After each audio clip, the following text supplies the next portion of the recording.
And Hashem's with me here in the studio. He has, of course, reported extensively from Yemen following that leaflet drop earlier warning people to get out of Saada province. You've got an update for us. Exactly, Adrian. Now the Saudis said that they announced that they will consider the whole of Saada province a military target starting from 7 p.m. local time, which is in about 3 hours from now.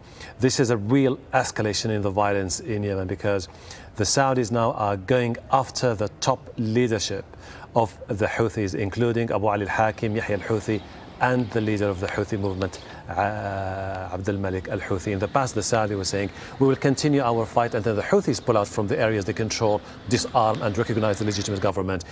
There is a significant shift of the narratives. The Saudis now are going after the leadership of the Houthis. All right, this begs two questions. The first is has there been enough time since that leaflet drop for ordinary civilians to get out of harm's way? And what's to stop the Houthi leadership getting out of the way as well, if they know what's coming? Exactly. You know, the problem, I've been to Saada in the past, it's not easy to evacuate people from the area. It takes days and days because it's a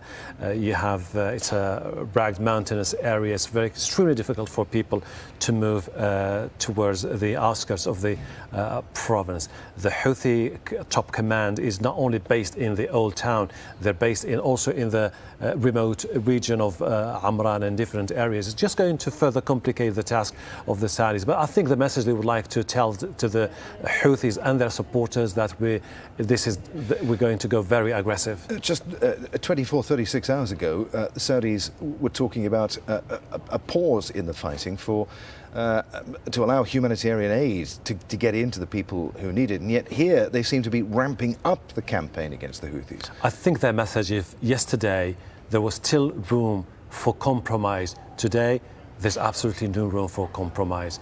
Since the Houthis started shelling Saudi villages, the Saudis said that was for us the red line. Therefore, our campaign is going to be longer and harsher. You say since the Houthis started shelling, it's not just the Houthis. Is it the Houthis who are doing the shelling, or is it the forces loyal to the former Yemeni president?